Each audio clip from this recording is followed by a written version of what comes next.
Hey guys, so today we are going to be talking about authenticity, and I had a quick setup over here because I had a download and I wanted to bring it to your attention ASAP because I prefer to bring messages while I'm in the flow state. So here I am.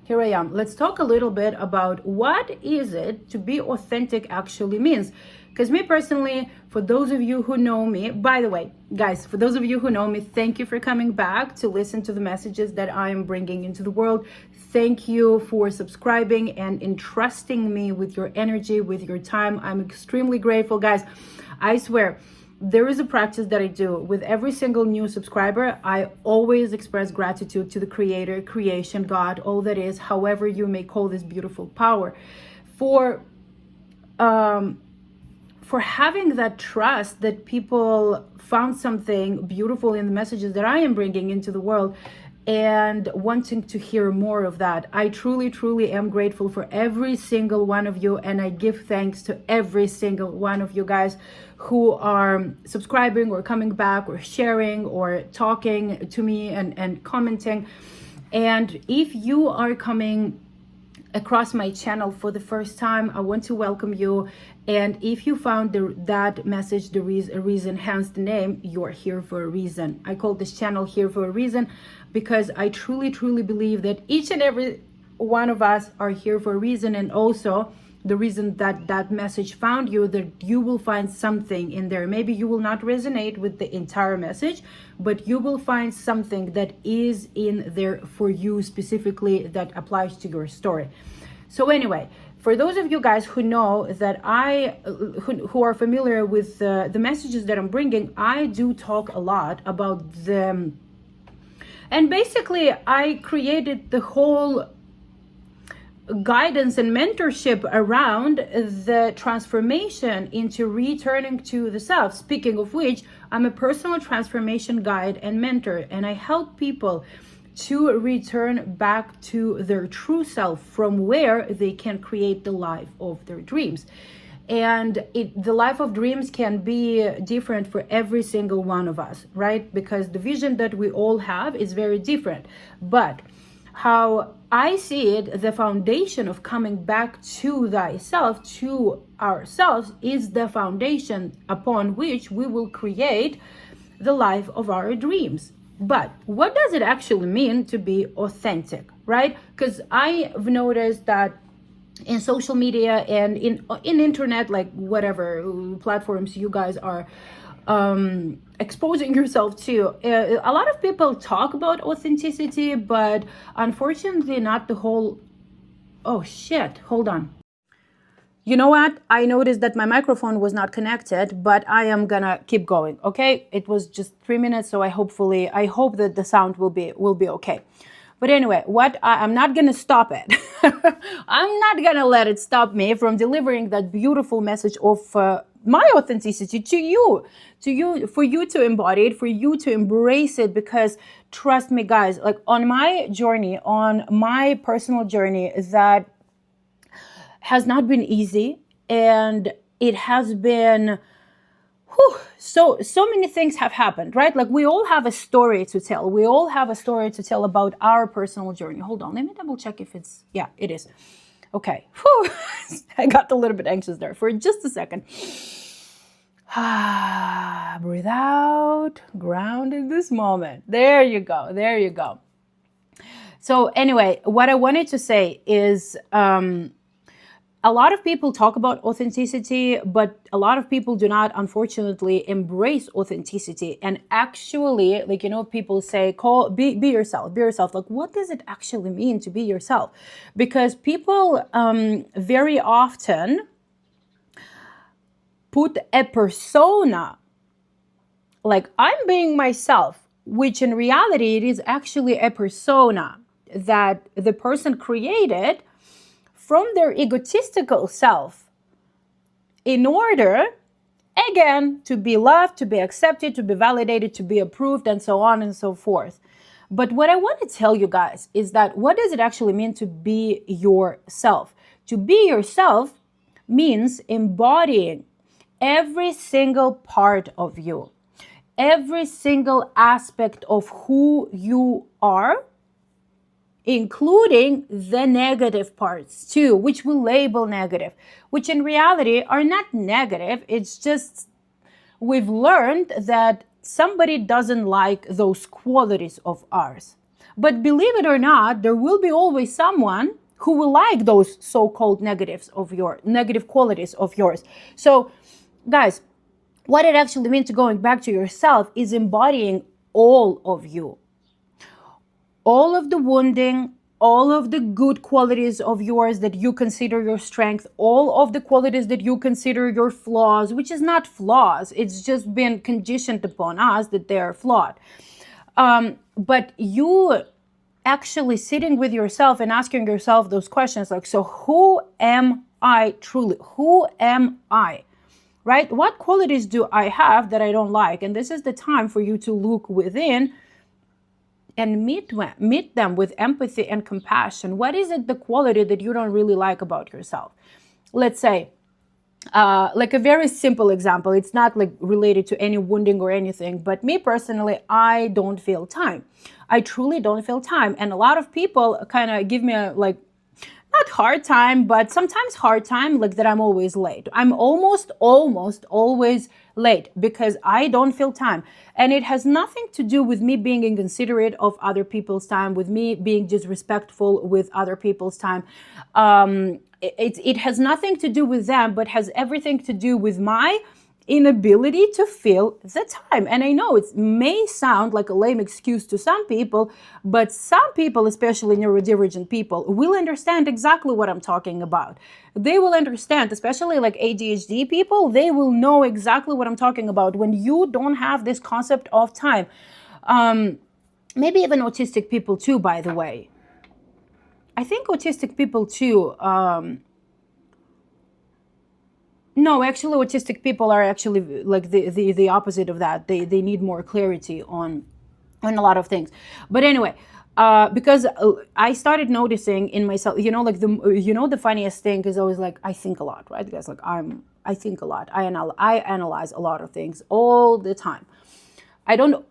I'm a former overthinker. I still overthink at times, but I catch it and I kind of end that kind of overthinking game that my mind creates. But what I wanted to say, because I do reflect on a lot of things all the time, I do analyze things like all the time.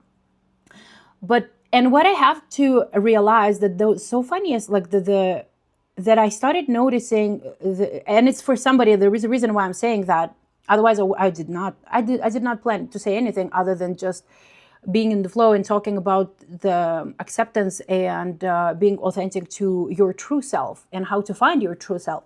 But the reason why I'm saying that is that like lately, like especially in the last year, I have been, recognizing that I am also neurodivergent, which I never knew before. And at first I was like, no, I'm just imagining it. And then I started realizing truly, like all the like so-called like symptoms or like a checklist of things of ADD, ADHD, I'm kind of like fitting in there. And then I realized, but how come I did not feel those things before?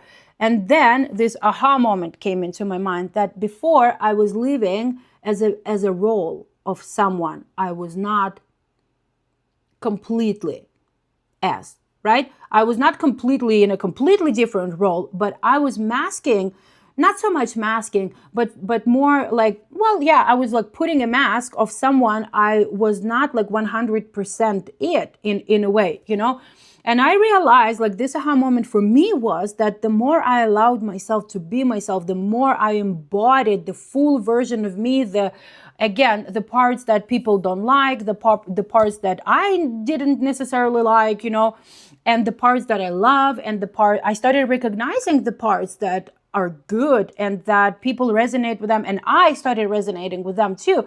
I started recognizing and accepting the good parts in me too. It's not only about the bad parts, it's accepting all parts. And believe it or not, we are having a lot of resistance of not accepting even the good parts of us. Let's say people will tell you, oh, you're this and that, and you're like, oh no, you're just saying it because you're just trying to be nice, So it is about accepting yourself and embodying your entire self, just with that puffed chest, not from egotistical place, but from a place where you are knowing your worth, and you know that you are an amazing, you know that, you know, you have certain quirks, but you don't judge yourself for them. And the more I started embodying my true self, my authentic self, with all parts of it, like my entire being, without hiding, without being ashamed or embarrassed um, or even guilty for, I started recognizing that my true personality of that like ADHD person kind of came online. And I was like, oh my God, this is fascinating, because I realized that before I was in one shape or form hiding behind the personas that I created, hiding behind the masks and the role, not so much the personas, but the role I thought I needed to be in order to fit in order to be loved, in order to be validated, approved, and accepted. You know why I needed all that? Because I didn't accept myself. Because I didn't validate myself. I didn't approve of myself, because I've been told from early ages on, when I was a kid, that like I've been put on many labels upon who I am, and I started believing those labels. And one of those labels, and I keep telling you guys about it, that I've been labeled as a difficult person, like as a difficult person in terms of like, not a difficult person, like, how do you call it? Like, I'm sorry if your name is Karen, but you know that like over there online, people call those type of personalities, of difficult personalities, like they call them Karens. I'm not talking about that. I'm talking about being labeled that I have a difficult character, difficult personality, that is not easy to deal with me in terms of like emotional outburst, in terms of you know, getting like snappy. But then, you know, it took me like a lifetime to understand that all this snappiness inside of me, like being reactive to certain actions or words, it was just the resentment that was harbored inside of me based on completely different reasons, but the same person per se. Because in my journey, I had to actually sit with myself and ask myself, like, why am I getting so snappy with my mom per se? Like, I'm just giving you example because I know that some of you guys will resonate and will apply to your personal story. And you know, it took me a while, but then I actually had to sit alone with myself and ask myself those very unpleasant questions, you know, in terms of like, why am I being so snappy? Like, you know, my mom can irritate me like very easily. You know, I love my mom and she loves me, and I know that. But, you know, like we never had like really like smooth conversations prior. Because like whatever she would say, whatever statement she would say, and, you know, energetically, we're not very compatible. I'll give it that. So we're not very compatible on many levels, but we're mother and daughter, you know? And like whatever she would like make a statement, or like whatever she will say something, especially when it was coming like about me, I would get extremely snappy. I would get extremely like agitated and not agitated, but irritated.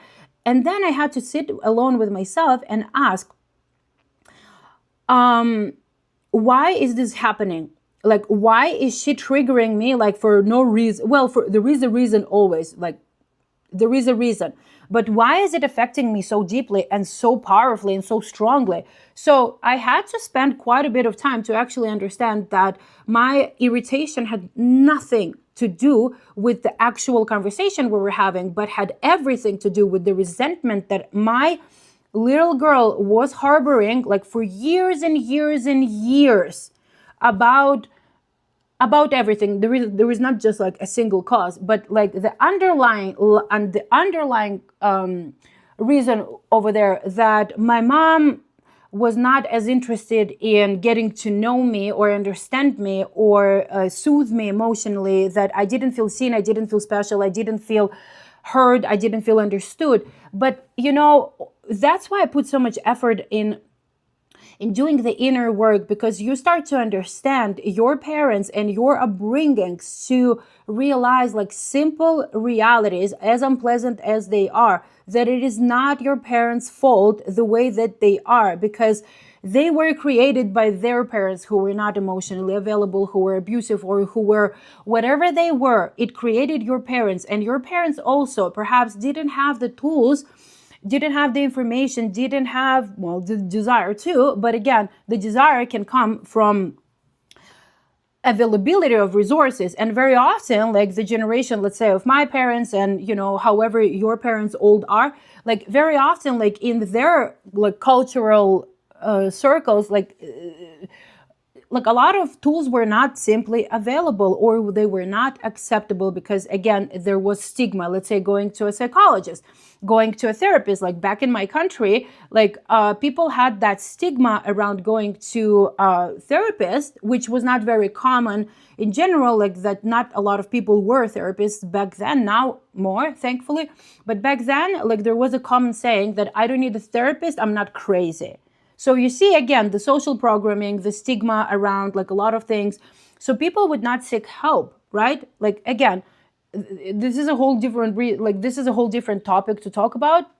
But I'm trying to keep that message as short as I can. And that's why I'm speaking a little bit faster, because first of all, I'm very passionate about it. Second of all, I don't want to make this video like extremely long, because I don't want to overwhelm you with like any information, but I just want to share my story. So in one shape or form, it can be a ripple effect to resonate with your story that you can apply for your life and understand, my love, my beautiful one, that you are not alone. Whatever you are experiencing or have experienced in your life, trust me, there is always someone who have experienced something similar, if not the same. Okay, we're all going through different paths and journey, but trust me, in whatever you have experienced in your life, there is always someone who had experienced very similar pain, very similar experiences, very similar patterns, and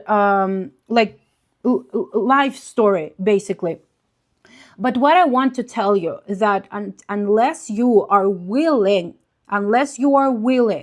to do the inner work on the self, in understanding your patterns, in understanding who you truly are, removing all those labels, removing all those roles that you have been playing your entire life, just because you thought that the real you is not going to be loved, is not going to be accepted, is not going to be approved, right? And then it's because we have this basic instinct of survival, right? Like, because human beings are like social beings. We used to live in tribes, and if you are out of tribe, like the chances of you to survive are very, very, very minimal. That's why people kind of like try to be in groups. That's why people validate, like put so much emphasis and so much energy into fitting in, into being part of the group, into being part of something that is not just them. It's the basic survival mechanism in all of us. But what you need to understand is that you can attract your tribe, your gang, your people only if you're being yourself. Because if you are playing a role that you think you need to play, you will attract the people accordingly.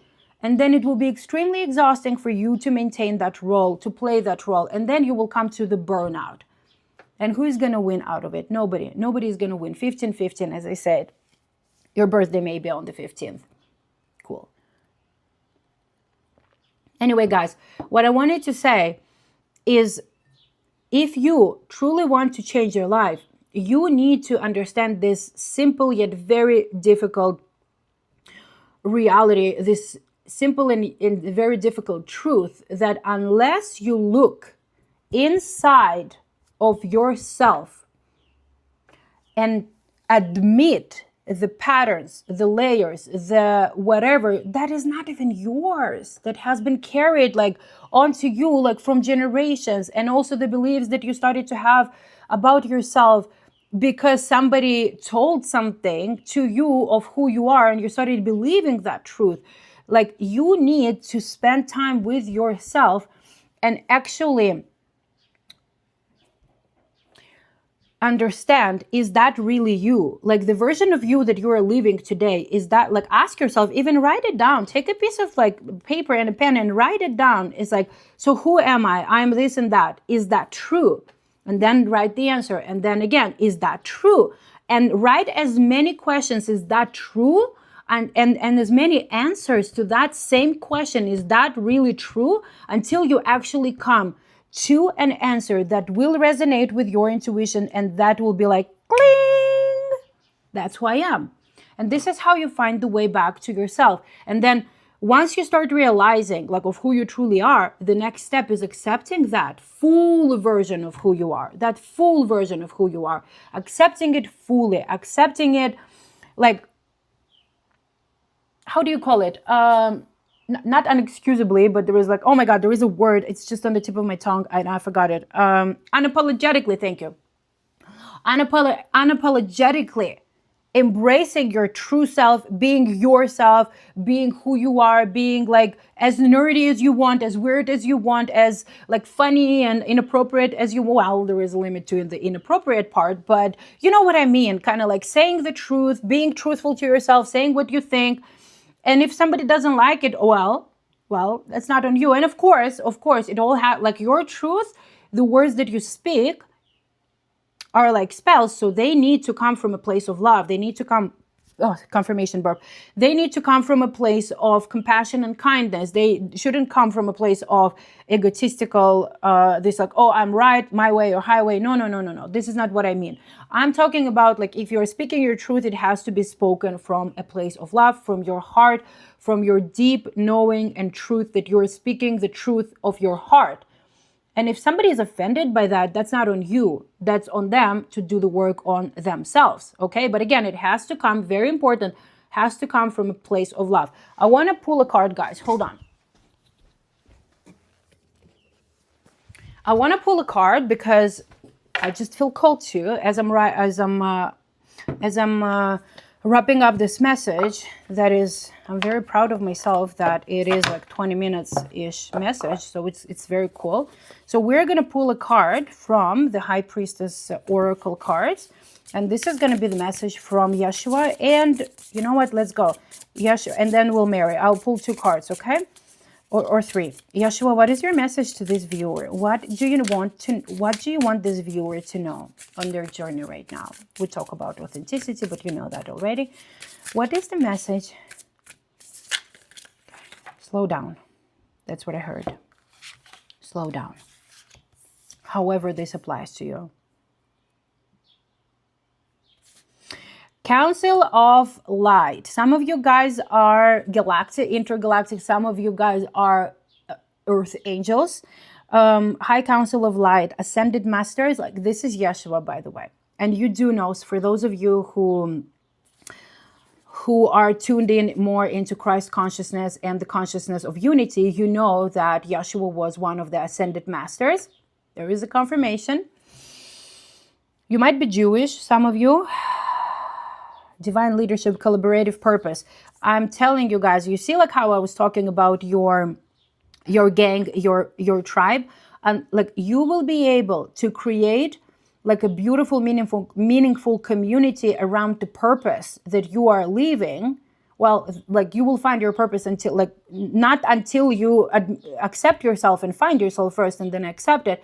But I'm telling you, you will create a beautiful, beautiful, meaningful community of like-minded individuals who are of the same growth mindset, who are of the same vibration as yours. So make sure that your vibration is high, okay? That make sure that you are vibrating at the higher frequency.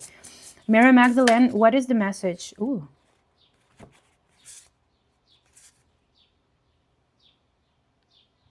I'm telling you guys, some of you are stepping into your purpose. Like you are seeing this message because you have started asking questions about your life.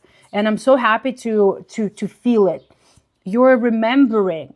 I'm telling you, some of you guys are going through spiritual awakening and you are stepping into your divine legacy, which is your blueprint, which is your purpose and mission in life. And there can be like many purposes and missions. It's not necessarily only one, but I'm telling you, you're awakening, you're remembering of who you are, why you came here. Again, Earth Angel comes to my mind. You are starting to accept that within yourself, understand it first, and then accept that. High Priestess, Divine Knowing, Ancient One, Goddess Embodied. This is from Mary Magdalene, and Mary Magdalene is the embodiment of the divine feminine, the divine feminine power. You might be feminine, you might embody divine feminine energy more than masculine. I'm telling you guys, you're awakening. You are awakening to this, like your inner power, your inner knowing. And you might have been referenced like many times, like that you're an old soul. Yeah, and again, for those of you who are embodying divine feminine energy, you are finally embodying the goddess within you. Like you're awakening to that beautiful, beautiful knowing that you are worthy, you are enough, you are abundant, you are incredible. Sistrum, and I don't know, like Sistrum, every single time I read that word, like Sistrum, and again, I feel like you guys are connecting to other women, creating like women, I don't know, evenings or circles, or you're connecting with other women. You start to understand that other women are not your enemies, other women are your sisters. Okay. And I honestly, I keep forgetting to check the meaning of the actually what sistrum is, but intuitively I always hear it like that connection with the sisterhood. Okay. Sacred instrument, divine soul, path clearing. I know that sistrum doesn't have anything to do with sisters, but this is how I usually intuitively pick on that. Okay. Sacred instrument, divine sound, path clearing. Okay. Yes, guys, your path is clearing. This is beautiful. Okay. Great. Ooh. Yeah, you are aligning. You are aligning. Cosmic capacities, divine alignment, multidimensional channel. What did I tell you? I knew that I was talking to someone who has been labeled as ADHD, who has been, divine integrity. Yes, I'm telling you guys, like I know that some of you guys are ADHD or neurodivergent in general, because your ability to tune in like multidimensionally, like is just out of this world. So embrace it. Don't be embarrassed by it. Don't guilt yourself into that. You are embodiment of God, and you are able to tune in into like multi dimensions, like at the same time. This is your power. This is not your weakness. This is not a flaw. This is the power that you hold within, and this is the power that you can use to embrace your life purpose and mission, why you incarnated in this life. Anyway, guys, I hope that message resonated. If you feel like someone in your surroundings and your circle can benefit from that message, please feel free to share, because I want to bring as much beauty and knowledge of awakening and self-acceptance and self-knowing to the world, to the entire world, basically. Okay. So, and if you want to work with me, the details of how to reach out to me are in the channel bio, and let's go from there. I love you guys, and I will see you next time. Bye. Blessings.